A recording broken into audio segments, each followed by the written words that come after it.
What if I told you that your deepest wound is actually your greatest gift? That sounds impossible, right? Almost insulting.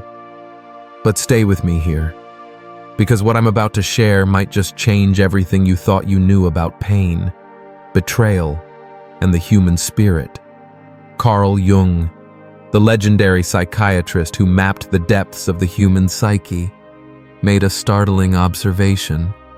He said the strongest souls are forged in the fire of betrayal, not born strong, not naturally gifted, forged.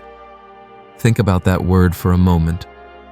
Forged, like metal heated to its breaking point, hammered, shaped, and tempered until it becomes something unbreakable. But here's where it gets interesting. Picture this. You're living your life, trusting someone completely. Maybe it's your partner, your best friend, a family member, someone you'd bet your life on. And then, the ground falls out from under you. Betrayal doesn't knock politely.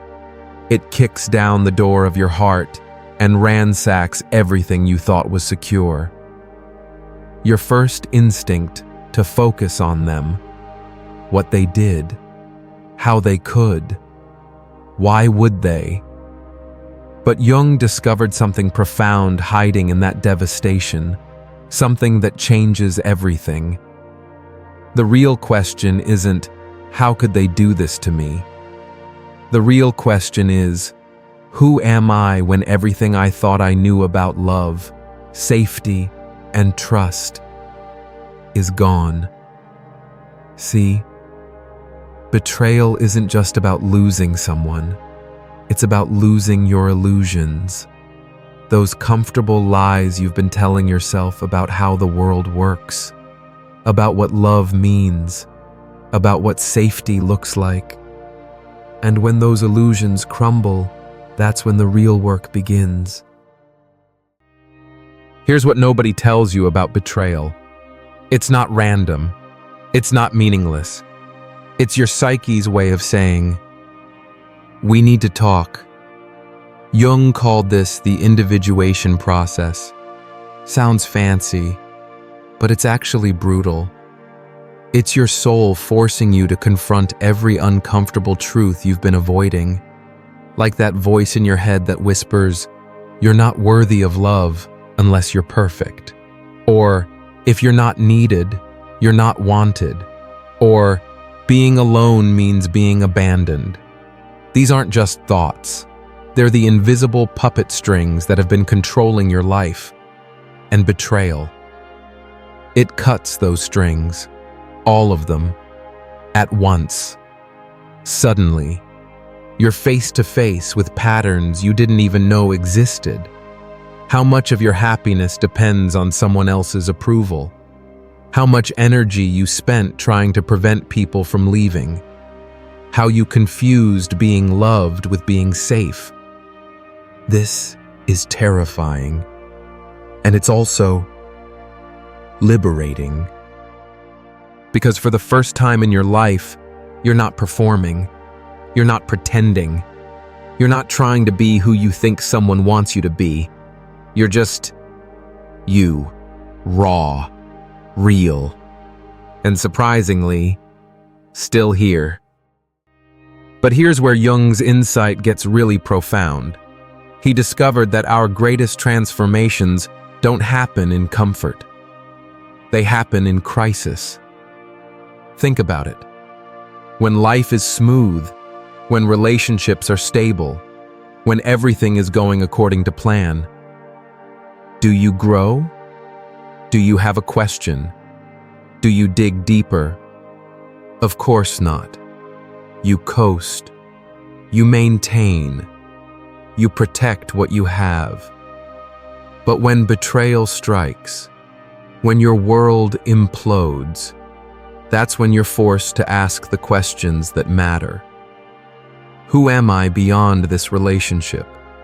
What do I actually value?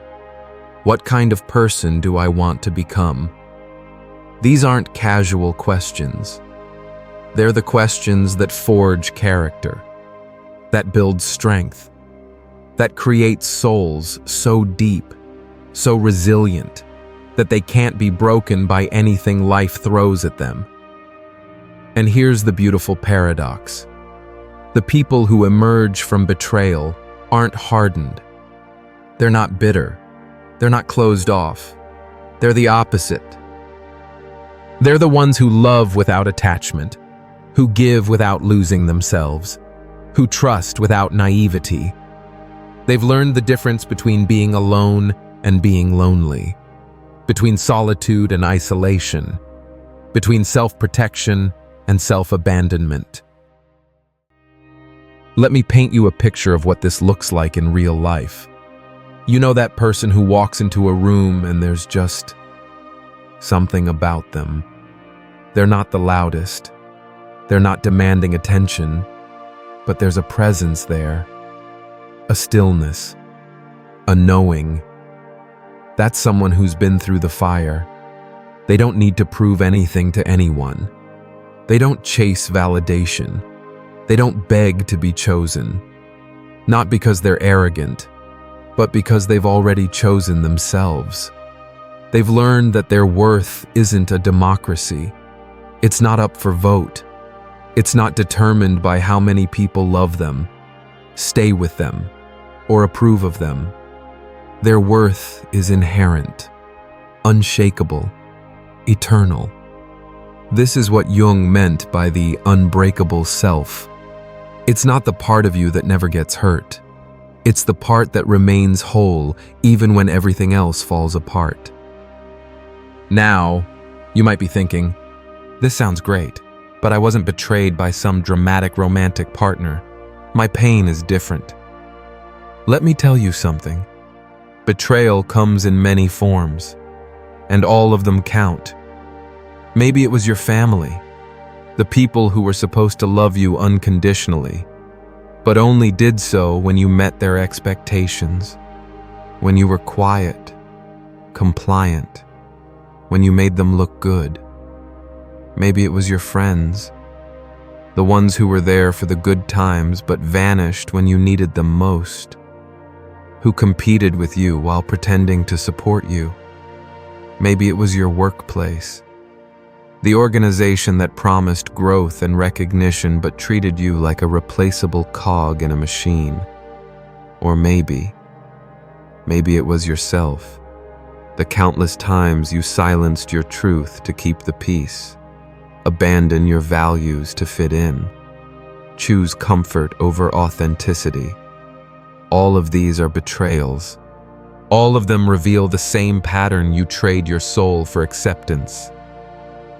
And all of them offer the same opportunity to stop, to choose differently, to reclaim the parts of yourself you gave away. Here's Jung's most powerful insight. Until you make the unconscious conscious, it will direct your life and you will call it fate. In other words, if you don't understand why you keep attracting the same painful situations, you'll keep experiencing them over and over. Different people, same story. But here's the good news. You can break the cycle, right here, right now. It starts with radical honesty, with asking yourself the hard questions.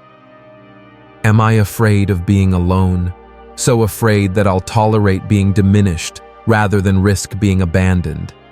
Am I confusing being needed with being loved? Do I think my value lies in how useful I am to others? Am I living according to who I really am, or who I think others want me to be? These questions might sting. They're supposed to. Pain is often the price of truth. But here's what happens when you face these patterns consciously. They lose their power over you. You stop unconsciously seeking relationships that confirm your deepest fears. You stop attracting people who can't love you the way you deserve. You stop repeating the same emotional scripts that keep you trapped. There's an archetype Jung wrote about called the wounded healer. It's the person who transforms their pain into wisdom, their wounds into sources of strength. These people don't pretend their past didn't happen. They don't bypass their pain or spiritual bypass their way to fake enlightenment. They integrate it. They own it. They transform it into something beautiful. They become the friends who can sit with you in your darkest moments without trying to fix you. The partners who can love you without trying to complete you. The leaders who can guide without trying to control you. They're not trying to prove they're healed. They're just whole, integrated, real. And here's the beautiful thing. Their presence alone gives others permission to be real too. You want to know what real strength looks like? It's not what you think. Real strength isn't ever falling down. It's getting back up every time you do. Real strength isn't never feeling pain. It's feeling it fully and choosing growth over resentment. Real strength isn't independence. It's interdependence. The ability to love deeply while maintaining your center. Real strength isn't having all the answers. It's being comfortable with mystery, with uncertainty, with the fact that life is messy and beautiful and heartbreaking and magical all at once. The people who've been forged in the fire of betrayal understand this. They've learned that vulnerability isn't weakness, it's courage. That feeling deeply isn't a flaw. It's a gift. They've stopped trying to be perfect and started being authentic. They've stopped trying to be liked by everyone and started being loved by the right people. So here's my question for you. What if your betrayal wasn't a random tragedy? What if it was an invitation? An invitation to stop performing and start being. To stop seeking completion in others and start finding it in yourself. To stop running from your shadow and start integrating it. What if the person who hurt you wasn't your enemy, but your teacher, not the villain in your story, but the catalyst for your transformation? I'm not asking you to be grateful for the pain. I'm asking you to be curious about what it revealed. What illusions did it shatter? What patterns did it expose? What parts of yourself did it force you to reclaim? Here's how the transformation actually works. First, there's the shock, the disbelief, the desperate attempts to make sense of what happened. Then comes the anger, the rage at being lied to, used, discarded. This anger is important. It's your self-respect waking up. Next is bargaining, the if-only thoughts, the attempts to rewrite history, to find a way to make it work. Then the depression, the deep sadness not just for what you lost, but for who you were before you knew better.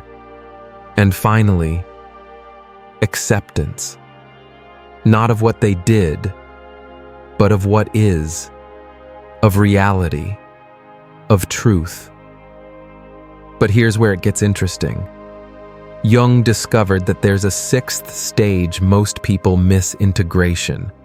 This is where you take everything you've learned about yourself, about love, about life, and you weave it into a new way of being. You become someone who can love without losing yourself, who can trust without being naive, who can be vulnerable without being a victim. You become integrated, whole, unbreakable. So who are you becoming? Let me tell you who you're not becoming.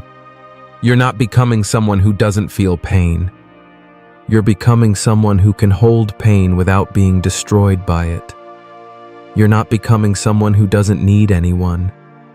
You're becoming someone who wants connection but doesn't need it to survive. You're not becoming someone who never gets hurt. You're becoming someone who can get hurt and still choose love. You're not becoming invulnerable. You're becoming anti-fragile, someone who gets stronger from stress, not weaker. This is the gift of betrayal, not the pain itself, but what the pain teaches you. Not the breaking, but the rebuilding. Not the wound, but the wisdom. And here's the beautiful thing about this transformation. It doesn't just change you, it changes everyone around you. When you stop people-pleasing, you give others permission to be authentic too. When you stop accepting less than you deserve, you raise the bar for everyone. When you stop trying to fix others and start loving them as they are, you create space for real intimacy. When you stop running from your shadows and start integrating them, you become a safe space for others to do the same. You become a healing presence in the world, not because you're perfect, but because you're whole. So here's the choice you face. You can see your betrayal as evidence that you're unlovable, that the world is cruel, that trust is dangerous. Or you can see it as evidence that you're strong enough to handle the truth, wise enough to learn from pain, and brave enough to love again. You can use it to build walls or to build character. You can let it make you bitter or better. You can let it close your heart or break it open. The choice is yours. It always has been. At the end of the day, betrayal reveals something profound. There's a part of you that can't be touched by anyone else's actions. Call it your soul, your essence, your true self. Whatever you call it, it's the part of you that exists independent of any relationship, any role, any external validation. This is what Jung called the unbreakable self. It's not unbreakable because it never gets hurt. It's unbreakable because it can get hurt and still remain whole. It's the part of you that was there before the betrayal and will be there after.